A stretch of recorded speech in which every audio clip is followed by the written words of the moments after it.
বিএনপির মন্ত্রিসভা হচ্ছে 40 থেকে 45 সদস্যের। তারেক রহমান প্রধানমন্ত্রী আর তার ক্যাবিনেটে অভিজ্ঞদের পাশাপাশি আসতে পারেন এক ঝাঁক তরুণ। যুগপৎ আন্দোলনে থাকা দলের কয়েকজনকেও মন্ত্রিপরিষদে নেয়ার পরিকল্পনা করছে দলটি। বিস্তারিত সিফাত শাহরিয়ার প্রতিবেদনে।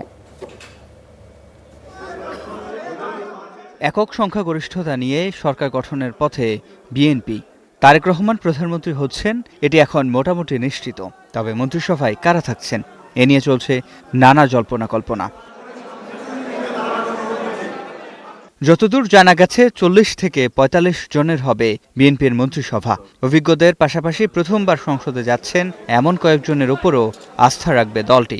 বিএনপি থেকে আমরা যাদেরকে মনোনয়ন দিয়েছি সেখানে কিন্তু বৃদ্ধ আছে, অভিজ্ঞ আছে, তরুণ আছে, সর্বদিকে এখানে মিলন আছে। তাই সরকার গঠন করার সময় কিন্তু এটার প্রতিফলন ঘটবে। স্বরাষ্ট্র, পররাষ্ট্র, বাণিজ্য, জনপ্রশাসন ও স্থানীয় সরকারের মতো গুরুত্বপূর্ণ মন্ত্রণালয়ের দায়িত্বে থাকবেন বিএনপি মহাসচিব সহ স্থায়ী কমিটির সদস্যরা।